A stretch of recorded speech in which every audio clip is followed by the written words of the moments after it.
ta bëjnë një gjë të tillë në një moment kur në Evropë ka shumë pikpyetje të hapura dhe ka shumë përqasje shumë më ndryshe. Po, nuk ma mërmendja që presidenti Amerikan bën thirrje, unë po shpresoj. Jo, po thirrje juaj në kuptimin që Amerika të merr si pozicion politike kam fjalën. Unë kjo është thirrja ime pushtetarëve tanë, qeveritarëve tanë që të jenë më të përkushtuar dhe të gjejnë mënyra që të inkuadrojnë Shtetet e Bashkuara të Amerikës që të marrin udhëheqjen e këtij procesi të dialogut. Mendoj që pa involvimin e drejt për drejt të SBA-s në procesin e dialogut, ky proces nuk do të shkojë asgjë kundje. Përkundrazi, koncesionet që i shohim ndaj shtetit serb, ndaj regjimit të Vučićit, nga shtetet e Bashkimit Evropian, janë shumë të dëmshme pozicionit dhe interesit të Kosovës. Që nuk druani për një marrëveshje shembull të shpejtë që mund të bëjë, që mund të ishte një marrëveshje shembull me dëme. Po i hapim thojzat, mund të kthehen idetë e ndryshimit kufive, idetë të cilat më herët nuk është që kanë qenë krejt në tavolinë, dhe nuk është që krejt kanë qenë të përjashtuara nga administrata amerikane. Ndonse jo zyrtarisht, asnjëherë zyrtarisht nuk është diskutuar, por kanë qenë të diskutuara në kuluare edhe në pozicione shumë të rëndësishme. SBA-t kanë qenë përkrahasi, promovuesi më i fuqishëm i shtetësisë tonë, i shtetit tonë, i sovranitetit të Republikës së Kosovës, si një shoqëri multietnike. Domethënë, në ato negociata, kriteret bazë të panegociueshme nga ana jonë duhet të jetë integriteti territorial dhe sovraniteti. Sepse në momentin e parë që ne lejojmë që ato të bëhen temë e negociatave, rreziku është, në pas të drejtës ndërkombëtare, që ne vetë mund të fillojmë të heqim dorë nga sovraniteti dhe integriteti territorial. Kështu që nuk i frigona mundësisë së Kosovës të vendos kriteret bazë të përmirësimit të marrëdhënieve. Këto biseda dhe njëherë janë biseda të përmirësimit të marrëdhënieve në mes të dy shteteve, shtetit të Kosovës dhe shtetit të Serbisë. Mirë po, në anën tjetër, gjithashtu duhet të gjejmë rrugë që dialogu me Serbinë për përmirësimin e marrëdhënieve midis dy shteteve të mos na parandaloj, të mos bëhet pengesë e proceseve që për neve janë shumë më me rëndësi, procesit e integrimit në Bashkimin Evropian dhe procesit e integrimit në NATO. Ju keni parë materien dhe substancën e marrëveshjeve të arritura deri më tani. Sa shihni të mundshme që administrata Trump t'i përqafoj këto marrëveshje të arritura në të kaluarën, apo e shihni një perspektivë tjetër që mund të hapet një ide për një zgjidhje krejtësisht ndryshe në rrafshin e tregtisë që e quan ai, ose në një rrafsh biznes, siç e quajnë Shtetet e Bashkuara të Amerikës, zoti Shehu? Është pyetje shumë me vend, kushtem, faleminderit. Më varet nga aftësia jonë negociuese, nga pozicioni jonë negociues, nga mitësia jonë me administratën Trump. Kemi hyrë në një periudhë ku vendimet politike, strategjike, nuk janë më vendime të proceseve. Po. Janë vendime të momentit. Kështu që koha në të cilën ne duhet të reflektojmë, të ndërtojmë pozicion, të ndërtojmë platformë negociuese, tani është shumë më e shkurt. Unë këto e shoh si mundësi më shumë se sa si sfidë, sepse mundësia jonë është që të rikthehemi dialogut në esencë, që esenca e dialogut është njohja e shtetit serb, shtetit të Kosovës dhe përmirësimi i marrëdhënieve midis dy shteteve.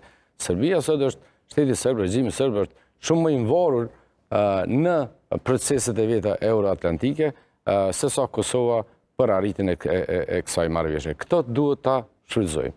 Gjithashtu duhet të shfrytëzojmë faktin që ne nuk e kemi bërë edhe aq mirë se sa është dashur të bëhet gjatë këtyre viteve, është shfrytëzimi dhe argumentimi dhe përdorimi e vendimit të gjykatës ndërkombëtare të drejtësisë mbi sovranitetin dhe të drejtën e Kosovës për shpalljen Ju e mendoni që nuk është përdorur mjaftueshëm në politikën e jashtme kjo? Promovimi i një kundërpërgjigje të ashpër që i ka shkuar Serbisë ndaj pyetjes që e ka bërë vetë? Po, mendoj që nuk është përdorur dhe mendoj që duhet Si ka mundur përdorur më mirë kjo duhet të përdoret në secilin takim, duhet të përdoret në secilin instancë ndërkombëtare, sepse siç e thatë edhe vetë, fuqia e vendimit të GND-s është që ka qenë reagim, refleksion, përgjigje ndaj një emocioni nga shteti, regjimi jon armik, regjimi i shtetit serb. Si mund të përdoret është që t'i rikujtohet secilit institucion ndërkombëtar që në çfarë do mënyre nuk e njeh sovranitetin e Kosovës, duke i thirrur në procedura tyre të mbrëmshme, t'i rikujtohet që janë në kundërshtim me vendimin e GND-s. Dhe ka mekanizma ligjor ndërkombëtar që kjo përgjegjësi edhe të ndjeket. Kështu që une institucionet politike ndërkombëtare, një fushë që i druan dhe që nuk e njohin, është e drejta ndërkombëtare. Kështu që thirrja ime institucioneve tona është që të përdoret vendimi i GND-s në secilin takim, jo vetëm gjatë procesit të dialogut, por në secilin instancë ku ka një tentativë e cila arsyetohet me procedura të mbrëmshme të atij entitetin ndërkombëtar, që Kosova ose të përdoret më fusnot ose të mos njihet si shtet i pavarur dhe sovran. Gjatë mandatit të zotit Biden, presidentit amerikan, pati një ndryshim të kursit amerikan në raport me formulën e një marrëveshje përfundimtare ndërmjet Kosovës dhe Serbisë. Për këtë ndikoi natyrisht lufta në Ukrainë edhe shumë çka, derisa në ato momente qëndrimi amerikan ose deri në ato momente që ka qenë njohje ndërsjell, po respektim edhe i marrëveshjeve, më pastaj njohje ndërsjell direkte u hoq nga një formulim i mundshëm. Tani Serbia e kërkon me ngulm një krijesë të brendshme për brenda shtetit Kosovës, që është asociacioni komunave me Shqipërinë serbe, për cilën nuk është që ka patur vullnet nga njëra dhe tjetra palë nëse i referohen pozicioneve politike, të subjekteve politike për ta zbatuar. E kërkon me ngulm asociacionin, por nuk është e gatshëm ta bëj njohjen e ndërsjellë.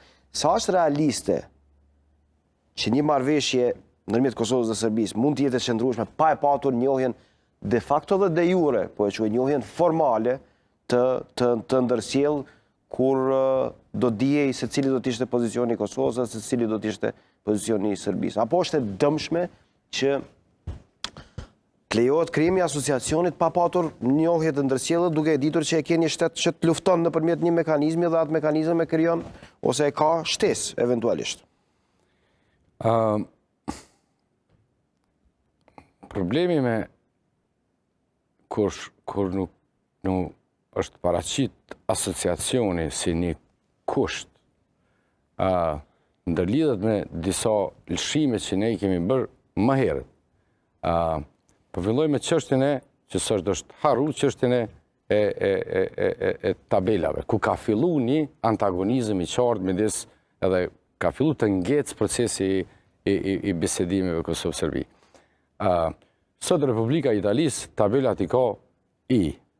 Republika e Gjermanisë tabelat i ka D. Djepi gjithë republikave, Franca tabelat i ka F. Nuk i kanë as RF, as RD, as RI. Unë nuk e di me çfarë arsye u vendos shkronja R në tabelat e Kosovës. Nuk ishte me rëndësi si duket tabela. Mund t'i vendosim KO, KA, X, si që është në pasaport.